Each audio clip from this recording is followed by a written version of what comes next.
So let's say you found the skeleton. How would you tell it's a dinosaur? You personally, how would you decide? Well, interesting question. I don't know. I'd have to do some research on that.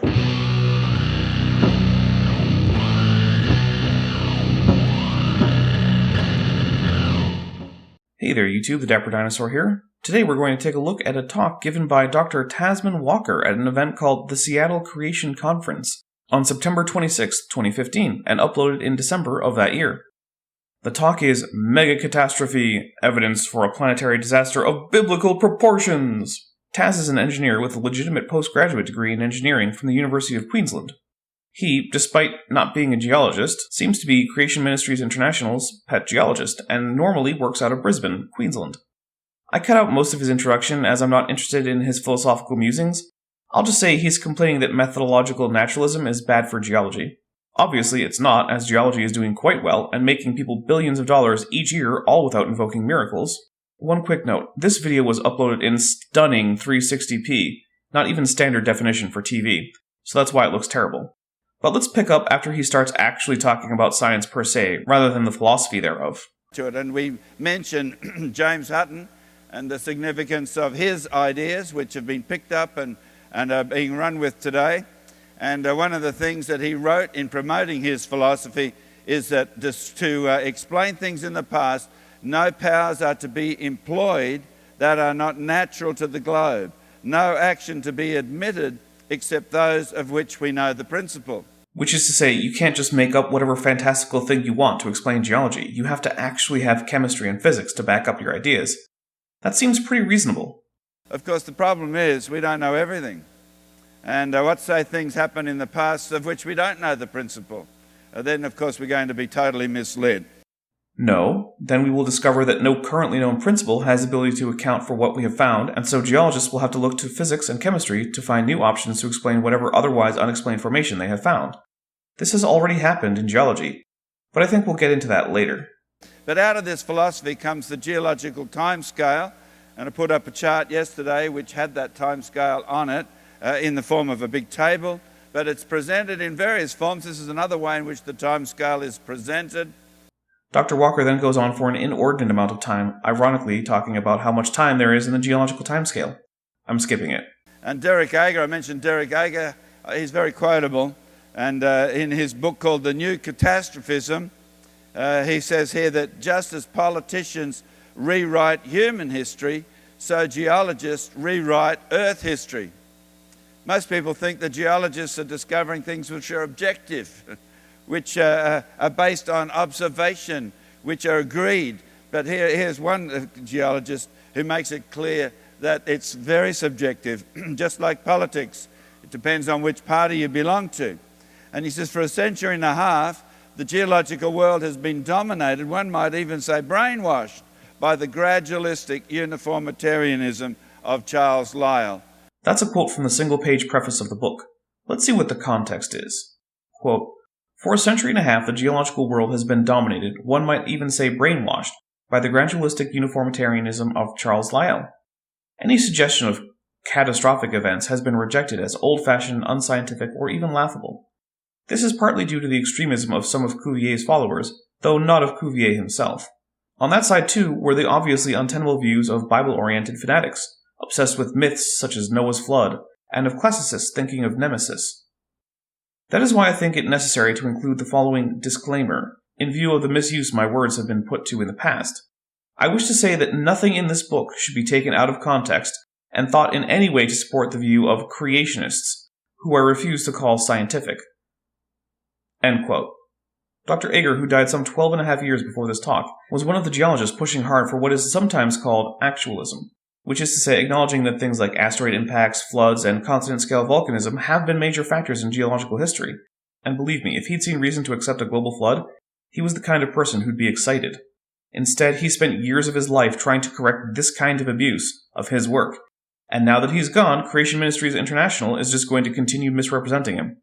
And that is true, that this particular philosophy was so strident that anybody that dared contradict or propose something which showed any form of catastrophism was ostracized and didn't get any promotions. But things started to change. In the early 1900s, there were some things which were discovered which pointed to catastrophe, and I'll mention that later. Oh, so despite being ideologically convinced that catastrophe can't explain anything, for some reason in the early 20th century, geologists started explaining certain things by catastrophe. It's almost like they weren't actually dogmatically wedded to gradualism in all things. Sure, some may have been, but clearly not all of them were. Also, Walker just said that geology was subjective. If that's true, nothing could point towards catastrophe unless you want it to. But in the 1960s, there was a fellow by the name of Eugene Shoemaker who did a PhD on meteorite impacts and the Arizona meteor crater. And as a result of his work, the idea that things could happen on Earth which by processes which were not natural to the globe, which did come from outer space, and that got traction, and it's now widely accepted that these things can happen. First, that crater is also known as Barringer Crater. I stopped for lunch there once on a drive from Flagstaff to Albuquerque. It's off I-40 in Arizona, although it's quite a ways away from the highway, but if you're in the area, I recommend checking it out. Second, natural to the globe doesn't mean intrinsic to the globe. An asteroid impact is natural to the globe, even if the cause is extrinsic. Natural contrasts with supernatural, so unless you're going to imagine that the only reason asteroids hit Earth is because the god Vulcan decided he really didn't like whoever was living in that section of prehistoric Arizona, then asteroid impacts are natural to the globe. So these are some of the chinks which have appeared in Lyell and Hutton's ideas of uniformitarianism. So you've got the Arizona crater, you have the Wolf crater in Australia, and many craters all around the world. As a matter of fact, Shoemaker was investigating craters in Australia. Yeah, this did change Lyell and Hutton's ideas, because they didn't realize that bolides, that is, anything hitting Earth from space, were real. In fact, until that became clear, impact craters on Earth were explained as the calderas of extinct volcanoes. So while there has been a resurgence of catastrophic explanations for some features of geology, that does not negate the fact that many geological formations cannot be explained that way. For example, if we find sandstone with extensive bioturbations, that is, traces of animals going about their normal lives, such as meandering trackways, small burrows, etc., it cannot be the result of a flood, because those wipe away any not already lithified bioturbations. Catastrophism simply isn't an option in such cases. Also, I'm here cutting out a story about how a scientist died from not knowing which side of the road to be on in Australia. It's not relevant, even if it is sad. But the timescale of millions of years is still entrenched. And so it's the geologists, the mainstream geologists, who've got the problem these days because they've got catastrophe over millions of years, which doesn't make sense. It's a contradiction in terms. Saying a catastrophe happened long ago isn't a contradiction in terms. If I said there was a volcanic eruption 100 years ago, that's reasonable. But let's say I just keep adding zeros. There was a volcanic eruption 1,000 years ago, or 10,000 years ago, or 1,000,000 years ago. At what point does it become contradictory? It doesn't, because there is no logical reason why a catastrophe couldn't happen at any point in time, provided that the Earth existed to experience the catastrophe.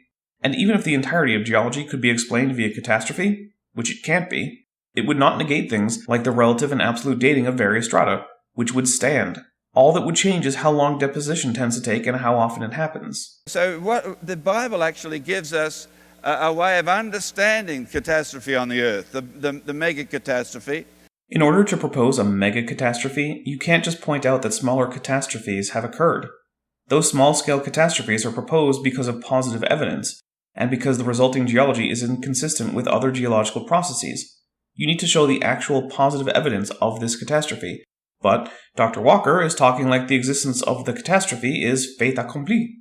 And I mentioned yesterday a little bit about the biblical worldview and how to understand geology from that point of view. You start with the timeline of biblical history, the timeline which is based on what people observed, what people who were there have written it down. It's not clear that any of the Bible was written by first-hand witnesses. The Pentateuch, or Torah, certainly was not. And even if you want to pretend it was written by Moses, then still all of Genesis wasn't observed by him. Basically, none of the parts of the Bible that young Earth creationists use to contradict science have even a hint of possibility that they were written by first-hand witnesses to the events described. And when you look at this timeline, as you think about and read what the Bible says happened in history, you think about the consequences of that for geology. And most things recorded in the Bible had very little impact on the geology of the earth. But there were two main events. One was creation, when the whole of the earth was created in 6 days, as the Bible describes. And what did that look like? Which rocks were the rocks of creation? Because even the oldest rocks on Earth, from the Hadean, have evident history. They can be dated. They experienced erosion all the way back then. And after this, there was the even longer Archean, which has crossbedding, shallow water ripple marks, raindrop imprints, channel deposits, conglomerates, etc. And in none of these rocks is there even a hint of things like complex animal life. In fact, we don't even really find evidence of free oxygen in the atmosphere. So is this history just a made-up story God put in the rocks to test our faith? Personally, I would say there is no functional difference between something having a history and an all-powerful being creating something exactly as if it had a history. Either way, the history is evident and can be used to explain features and make predictions, so it existed for all practical purposes. And the other one was the global flood, where the whole of the world, there was a remaking. The whole of the world was reformed at that time. And so we can draw a timeline highlighting the two significant geological periods, creation and the flood. But there is no evidence for a worldwide flood. Not even an ounce of historical or geological evidence that indicates even the possibility of such an event. So either it caused no geological evidence, which seems unlikely given the scale of such an event, or it didn't happen. But maybe Dr. Walker has some new data for us. And then we can turn the timeline up. There's the time scale. You've got the period between the flood and creation going back there. It's the pre-flood era when people lived on the earth, and the Bible describes a little bit about the technological capabilities of those people. And then after the flood, the post-flood era. And we can draw alongside this what you could call a rock scale. Oh, so we're going to go with the creation as a huge portion of rocks. So we're going to go down the route of God just made it look old, and we're going to go ahead and blame the flood for a huge proportion of the rocks on Earth, none of which show evidence of being laid down in a global flood.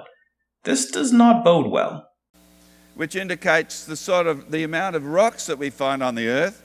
And so, as we envisage this as a hypothetical, it's no different from a physicist drawing up a hypothetical diagram and says, consider the situation where, and they draw this thing up and then make conclusions from it. So here we've got the creation event forming rocks which were formed during creation period. A large quantity of rocks. Pre-flood era, very few rocks were formed because the processes would have been similar to today. The flood event, the major catastrophe, you've got the flood rocks, and then in the post-flood era, then there would not be very much compared to the flood. So you've got this rock scale.